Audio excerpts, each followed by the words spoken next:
So imagine you've spent, like, the better part of a month mapping out this perfect weekend family trip. Oh yeah, we've all been there. Right. You've checked the weather patterns, you've coordinated the time off work, you somehow managed to load up the stroller, and against all odds, get everyone out the door on a Saturday morning. A miracle in itself, honestly. Exactly. So you arrive at the park, you navigate all those twisting pathways, and you walk up to your absolute favorite exhibit, like the one you've been hyping up the entire car ride. The main event. The main event.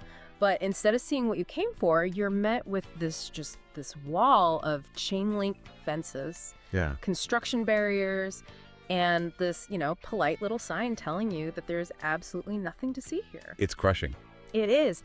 The frustration in that moment is so palpable. I mean, it almost feels like a breach of contract, right? It really does. Yeah. Because we are so deeply conditioned to view any disruption to our carefully laid plans as a systemic failure. Yeah, definitely. Like in the realm of leisure and entertainment, the expectation is just instant, frictionless access. You buy a ticket, you see the thing. Right. You want the product you paid for. Exactly. But when we transition from a static amusement park to a living, breathing biological environment, we have to recognize that static access is actually kind of unnatural. Huh. That's a good point. Yeah, a barrier is often a signal that the environment is adapting to the needs of its inhabitants rather than just the demands of the audience. Well, welcome to the deep dive, everyone, because our mission today is to basically dissect one of these exact scenarios. And it's a fascinating one. It really is. We are looking at a highly specific, very carefully documented timeline of closures at the Ichikawa City Zoological and Botanical Gardens. Specifically, their famous Monkey Mountain. Yes, exactly. We want to uncover the mechanics of what is actually happening at Monkey Mountain, the precise timeline of those events, and the critical why driving the sudden appearance of all these construction fences. And we have some really great materials to help us figure this out. We do. We're drawing from a fascinating stack of sources for this deep dive. We've got the official zoo calendar, which was last updated on August 5th, 2026. Crucial date to keep in mind. Yes, absolutely. We also have a translated post from the zoo's official X account that's at Ichikawa_zoo. And this incredibly insightful YouTube explainer video from the channel Punch and Friends. I love that video. It's so good. It's titled, "The Hardest Goodbye for Punch Fans, Monkey Mountain is Closing, but Why?" The inclusion of that YouTube video is particularly useful, I think, because it really captures the immediate public sentiment. Yeah, the emotional side of it. Right. A title like The Hardest Goodbye really illustrates that visitors form deep parasocial relationships with these animals. Oh, for sure. The monkeys aren't just an attraction. They're individuals that regular visitors, like the creators of Punch and Friends, they feel a real connection to them. Yeah, they know them by name. Exactly. So when the zoo puts up a wall, they're essentially severing a connection, which requires a really highly strategic communication approach. Okay, let's unpack this. Because moving from that raw disappointment of a blocked path to actually understanding the zoo's communication strategy, it means looking at how you counteract that initial outrage. Right, the immediate why. Yeah. When you walk up to a barrier, the burning question highlighted by that YouTube video is universally, why can't I see the monkeys? It's the only thing people care about in that moment. Exactly. And if the institution doesn't answer that question before you ask it, they have basically lost your trust. Yeah, the psychological contract between the visitor and the zoo really hinges on proactive expectation management. Proactive being the key word there. Exactly. And the Ichikawa Zoo seems acutely aware of this. Yep. They are waiting for visitors to arrive at the gate to, hand out apologetic flyers. No, they are leaning into it. They're embedding the disruption into literally every piece of forward-facing literature they have. It looks to me like they're deliberately trading short-term visitor satisfaction for this, like radical long-term transparency. I would agree with that completely. Because if we examine the official calendar, that August 5th update, they have totally weaponized color coding. Oh, the pink block. The massive pink block. There is an unmissable block of pink highlighting that just dominates the month of September. You literally can't miss it. No, you can't. And the text inside that pink block doesn't use, like, corporate spin or gentle euphemisms. It simply states, quote, "The Monkey Mountain is closed due to construction." Boom. Right to the point. Yeah. No sugarcoating it. And what's fascinating here is they mirror that blunt transparency on social media as well. Yeah, that X post was very direct. Right. The X post explicitly leads with a disruption. It says, Due to construction work to install sunshades and other facilities at the Monkey Mountain will be closed to viewing. They're just front-loading all the bad news. Exactly. The mechanism here is brilliant. By doing this, they're giving the visitor the agency to make an informed decision before they ever leave their house. It reminds me of booking a reservation at a restaurant only to find out they're renovating the main dining room and you have to eat on the patio. Oh, that's a perfect analogy. Right. If the restaurant fails to mention that on their website, you feel tricked when you arrive. You're like, why didn't you tell me? Because your expectation was completely different. Exactly. But if they blast a warning on their homepage in huge red letters, you have the power to decide. You can be like, okay, do I want the patio experience or do I want to just stay home? Right. You might be disappointed, but you aren't betrayed. Exactly. That distinction between disappointment and betrayal. And that distinction is basically the entire foundation of effective public relations for public institutions. Yeah, for sure. By broadcasting the closure across multiple digital touchpoints, the zoo is creating this protective buffer for the visitor's experience. They're trying to intercept the frustration before you even get in your car. Yes. They're managing public expectations masterfully. I mean, I can appreciate the strategy from a high level, definitely. But realistically, a massive pink block on a calendar is kind of an abstract concept to a toddler who just wants to see the macaques. Oh, absolutely. Try explaining PR strategy to a screaming 4-year-old. Right, so the transparency really only serves the person planning the trip, which means the burden of managing those expectations shifts from zoo's front gate staff directly onto you, the trip planner. It becomes your responsibility. Exactly, and to shoulder that burden effectively, you have to decode the timeline the zoo has provided. You have to know exactly how long this pink block of disappointment actually lasts. Yeah, and the precision of the timeline provided in our sources is what makes this case study so compelling. It's very specific. Very. They aren't just offering a vague, close this fall timeline.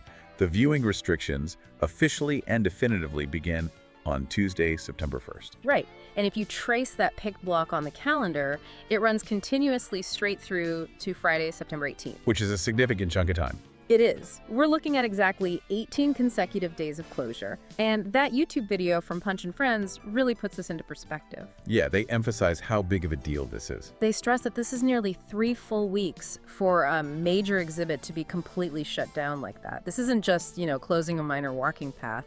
This is taking the marquee attraction totally offline. The audacity of a 3-week continuous closure in the modern entertainment industry, it cannot be overstated. It's huge. Consider the logistics involved here. This isn't a scenario where a maintenance crew can just slip in with a weed whacker on a quiet Tuesday morning while the animals are distracted. Just a quick trim. No, 18 continuous days implies a severe disruption to the habitat.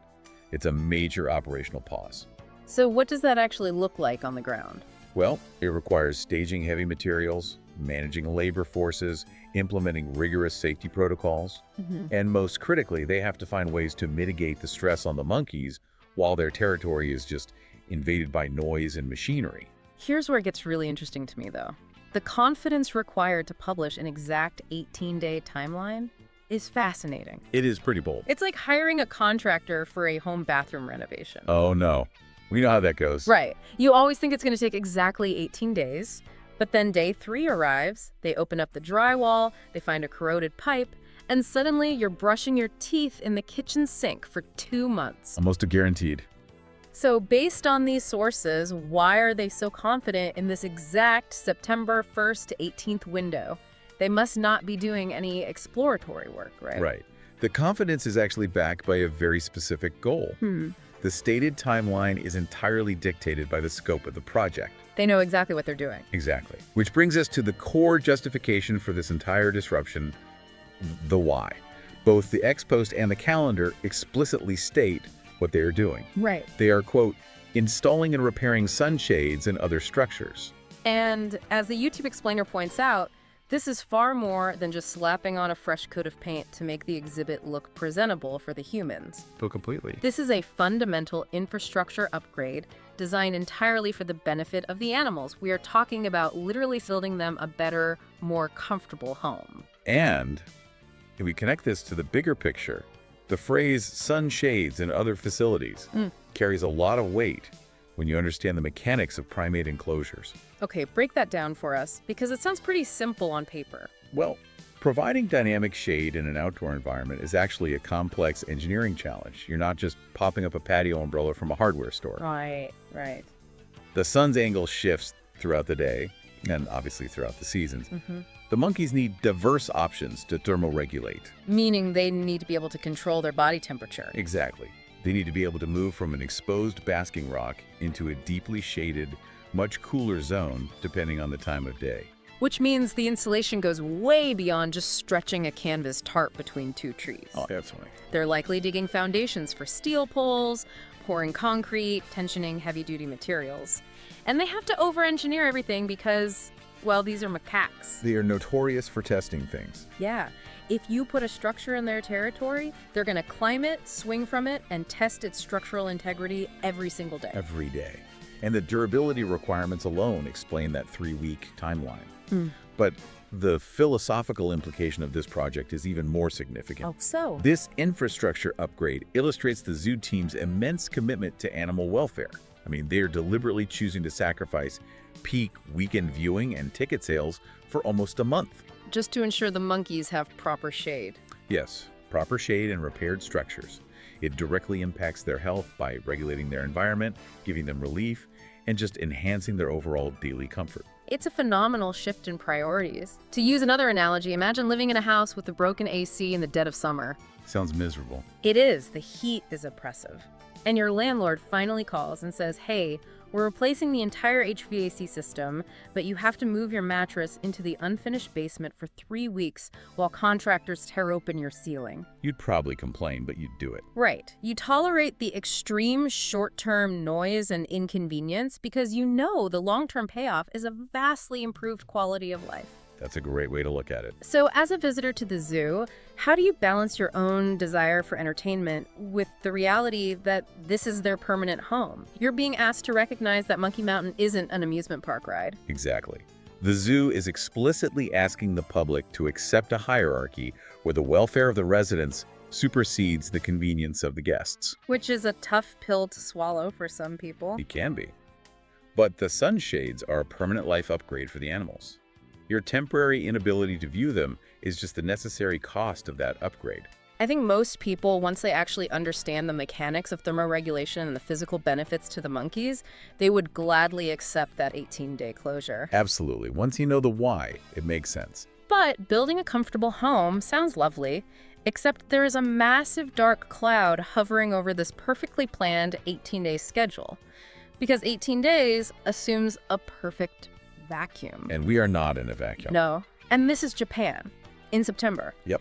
You and I both know you can't just draw a pink square on a calendar and expect the atmosphere to just politely cooperate. Which brings us to the wild card hidden in this schedule. The wild card. And the calendar acknowledges that exact reality. Yeah. Because right after that pink construction block, there is a massive, glaring yellow section. It's huge. It stretches from September 21st all the way to October 18th. And the text warning inside that yellow zone is just the ultimate disclaimer. It says, if construction is delayed due to typhoons or other reasons, the Monkey Mountain is closed. They're putting it right out there. Yeah. The YouTube video frames this perfectly too. They note that in a, quote, picture-perfect scenario, the work wraps up on September 18th. But severe weather could totally derail the schedule. Nature might have the final say here. And this raises an important question about the logistical challenges of managing habitat upgrades outdoors, especially in Japan during peak typhoon season. It seems like a logistical nightmare. It is a tightrope walk, because a typhoon delay isn't just a matter of the construction crew taking a Tuesday off because it's raining a little too hard. Right, it's not a rain delay at a baseball game? Not at all.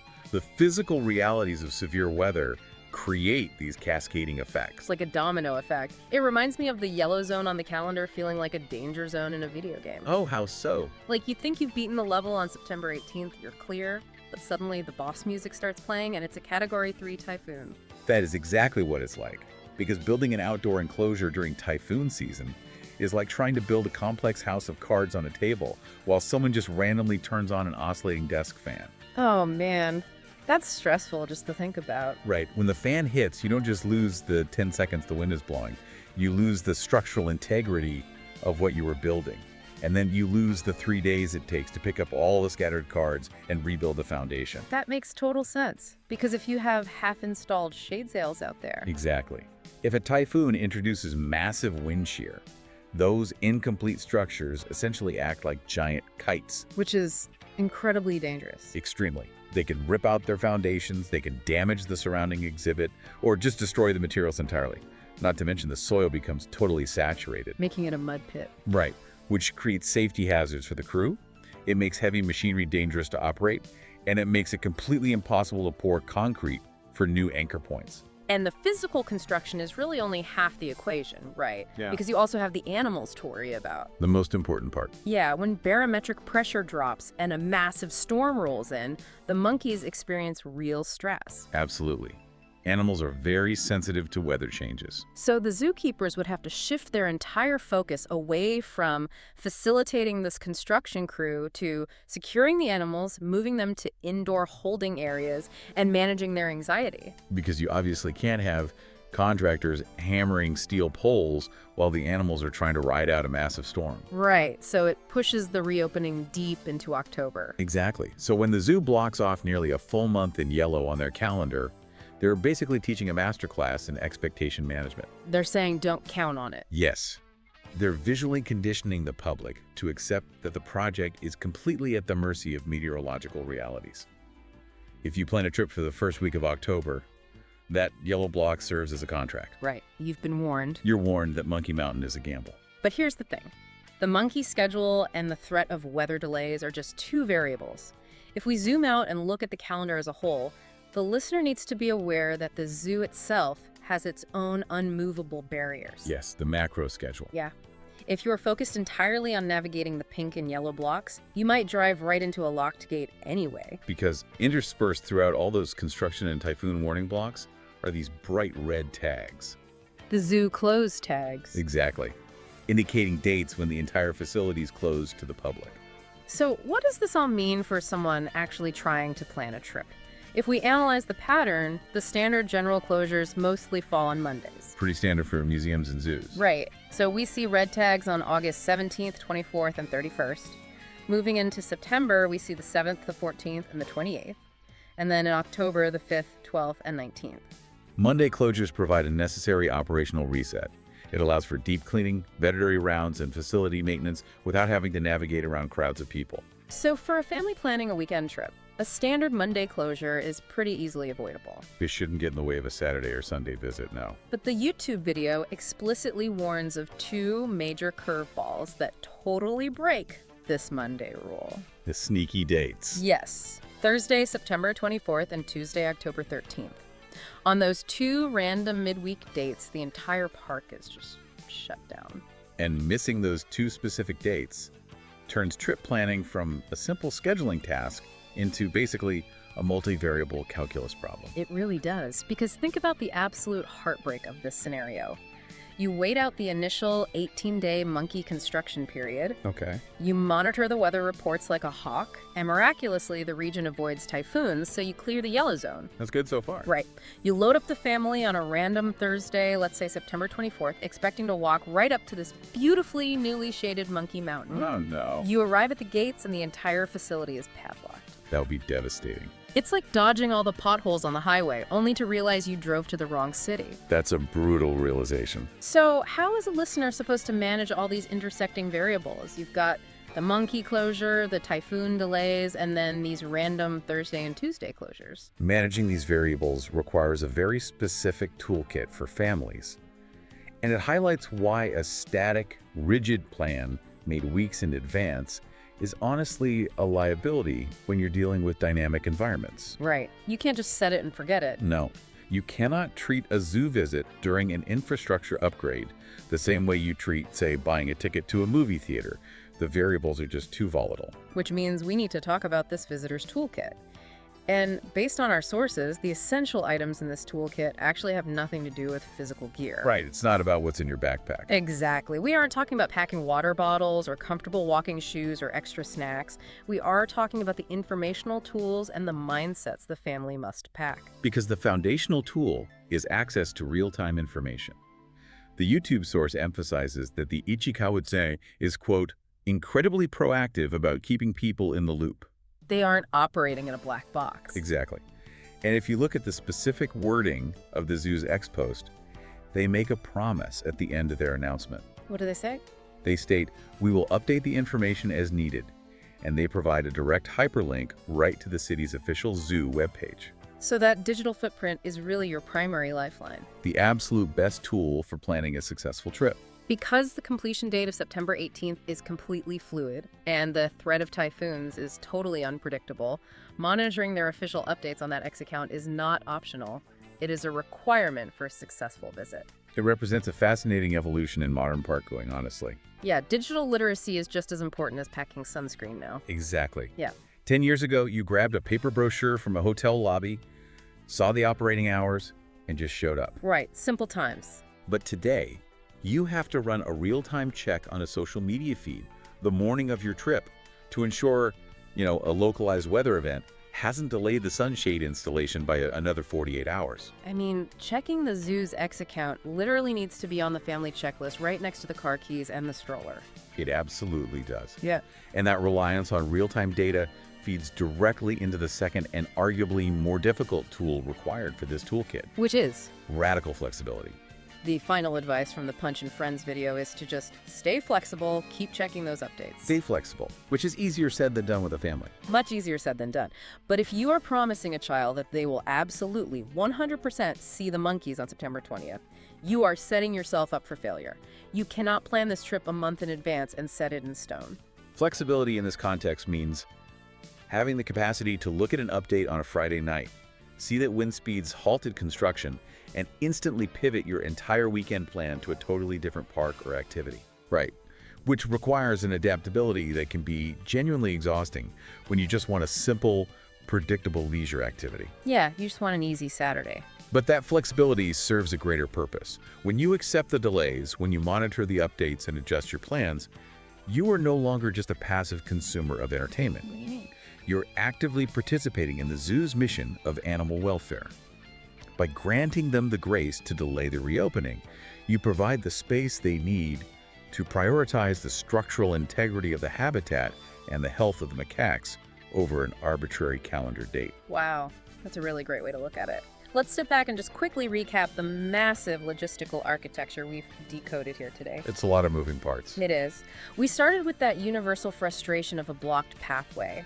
The strict 18-day closure in September, which we learned is a massive infrastructure upgrade driven entirely by the complex engineering of thermoregulating sunshades for the monkeys' daily comfort. Right, building a better home. Exactly.